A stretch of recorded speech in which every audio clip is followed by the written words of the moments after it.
সুপ্রিয় দর্শক, আসসালামু আলাইকুম। কেমন আছেন আপনারা সবাই? নিশ্চয়ই অনেক ভালো আছেন।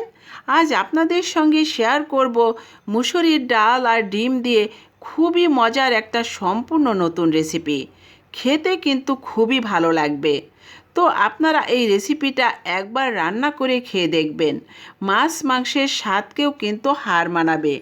তো অবশ্যই স্কিপ করবেন না, পুরো রেসিপিটা দেখে নেবেন। দেখতেই পাচ্ছেন এখানে আমি নিয়েছি কিছু মসুরির ডাল, সাথে নিয়েছি 4টি ডিম, আর নিয়েছি 2টা টমেটো।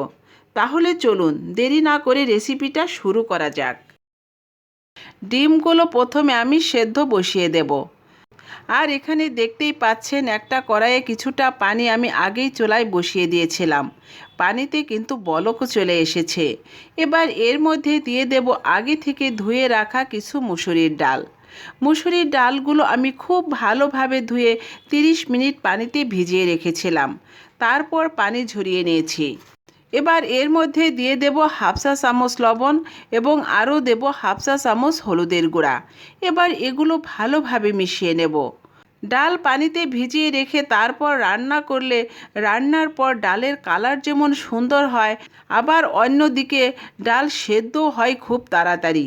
তাই ডাল রান্না করার আগে এই কাজটা অবশ্যই করে নেবেন। এবার ঢাকনা দিয়ে ঢেকে ডালটা সেদ্ধ করে নেব। ফিরে আসছি ডাল সেদ্ধ হওয়ার পর। ঢাকনা খুলে নিচ্ছি। 7 থেকে 8 মিনিট ঢেকে রান্না করে নিয়েছি।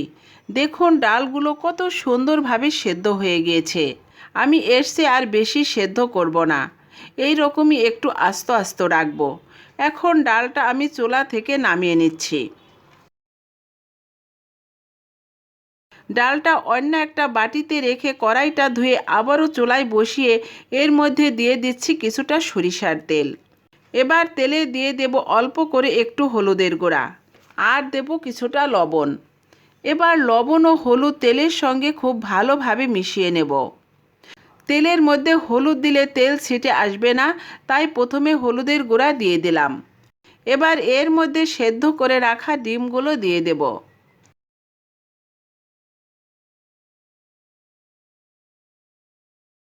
ডিমগুলো একটু ভেজে নেব। খুব বেশি কড়া করে ভাজবো না, তাহলে ডিম খেতে ভালো লাগবে না। ডিম ভাজা হয়ে গিয়েছে। এবার এগুলো তেল থেকে তুলে নিচ্ছি। এবার ওই একই তেলে দিয়ে দেব মাঝখান থেকে ছিঁড়ে 2টা শুকনো মরিচ, আর দেব হাফ চা চামচ আস্ত জিরা। এবার জিরা ও শুকনো মরিচ একটু ভেজে নেব। জিরা আর শুকনো মরিচ একটু ভাজা হয়ে এলে এবার এর ভিতরে দিয়ে দেব কিছুটা পেঁয়াজ কুচি, দেব কিছুটা রসুন কুচি, এখন দেব কয়েকটা কাঁচামরিচের ফালি। যে যেরকম ঝাল পছন্দ করেন সেই অনুযায়ী কাঁচামরিচ দিয়ে দেবেন। আর এখন দেব স্বাদ মতো লবণ। যারা ইউটিউব থেকে ভিডিওটি নতুন দেখছেন, প্লিজ চ্যানেলটা সাবস্ক্রাইব করে চ্যানেলের সাথেই থাকবেন। আর যারা ফেসবুক পেজ থেকে ভিডিওটি দেখছেন, একটা লাইক দিয়ে পেজটা ফলো করে রাখবেন। তাতে করে যখনই আমি নতুন ভিডিও আপলোড করব, আপনারা সবার প্রথম নোটিফিকেশন পেয়ে যাবেন। তো দেখুন পেঁয়াজ, রসুন ও কাঁচামরিচ আমার ভাজা হয়ে গিয়েছে। এবার এর মধ্যে দিয়ে দেব 2টা টমেটো। টমেটোগুলো আমি এইভাবে কেটে নিয়েছি। এবার টমেটো সহ পেঁয়াজ, রসুন ও কাঁচামরিচ একটু ভেজে নেব। আপনারা ডালের পরিমাণ অনুযায়ী টমেটো বাড়িয়ে বা কমিয়েও দিতে পারবেন। এবার টমেটো সহ পেঁয়াজ, কাঁচামরিচ 1 মিনিটের মতো ভেজে নেব। টমেটো সহ পেঁয়াজ, কাঁচামরিচ 1 মিনিটের মতো ভেজে নিয়ে এবার এর মধ্যে দিয়ে দিচ্ছি কিছুটা পানি, কারণ এখন আমি কিছু গুঁড়া মশলা অ্যাড করব। প্রথমে দেব হাফ চা চামচ হলুদের গুঁড়া। হলুদের গুঁড়া এখানে একটু বুঝে দিতে হবে, কারণ ডাল সেদ্ধ হওয়ার সময় হলুদ দিয়ে সেদ্ধ করে নিয়েছি। এখন ধনিয়ার গুঁড়া দেব হাফ চা চামচ, আর মরিচের গুঁড়া দেব হাফ চা চামচ। এবার সব কিছু খুব ভালোভাবে মিশিয়ে নেব। এবার একটা ঢাকনা দিয়ে ঢেকে সব কিছু একসাথে কষিয়ে নেব। 6 থেকে 7 মিনিট ঢেকে ঢেকে মশলাটা কষিয়ে নিয়েছি। দেখুন টমেটো সহ মশলাটা কত সুন্দরভাবে কষানো হয়ে গিয়েছে। মশলা থেকে তেলটাও কিন্তু ছেড়ে দিয়েছে। এবার এর মধ্যে দিয়ে দেব আগে থেকে সেদ্ধ করে রাখা ডাল। এখন ডাল মশলার সাথে খুব ভালোভাবে মিশিয়ে নেব। এই পর্যায়ে ডালটা একটু ঘন মনে হচ্ছে, তাই এর মধ্যে একটু গরম পানি যোগ করে দিলাম। আর এখন ভেজে রাখা ডিমগুলোও দিয়ে দেব, কারণ এই পর্যায়ে ডিম দিলে মশলাটা সুন্দরভাবে ডিমের মধ্যে ঢুকে যাবে, তখন ডিম খেতেও আরও অনেক বেশি ভালো লাগবে। আবারও একটা ঢাকনা দিয়ে ঢেকে দেব 5 মিনিটের জন্য। 5 মিনিট পর ঢাকনা খুলে নিচ্ছি। দেখুন ডালে সুন্দরভাবে বলক চলে এসেছে।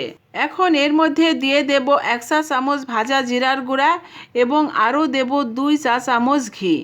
এবার জিরার গুঁড়া ও ঘিটা খুব ভালোভাবে ডালের সাথে মিশিয়ে নেব। ঘি হাতের কাছে না থাকলে না দেবেন, শুধু ভাজা জিরার গুঁড়াতেও কিন্তু ডালের স্বাদ বেশ ভালো আসে। এবার এই পর্যায়ে লবণটাও একটু দেখে নিচ্ছি। আমার কাছে লবণ একটু কম মনে হলো, তাই আরও একটু লবণ দিয়ে দিলাম। আমি ডাল এর চেয়ে আর বেশি ঘন করব না, এই রকমই ঘন রাখব। ডিম দিয়ে ডাল রান্না আমার হয়ে গিয়েছে। এটা গরম ভাত, রুটি ও পরোটার সাথে খেতে লাগে দারুণ। তো ভিডিওটি ভালো লাগলে একটা লাইক দিয়ে ফ্রেন্ডস অ্যান্ড ফ্যামিলির সাথে শেয়ার করবেন। আবারও দেখা হবে অন্য কোনো মুখরোচক খাবারের ভিডিও নিয়ে।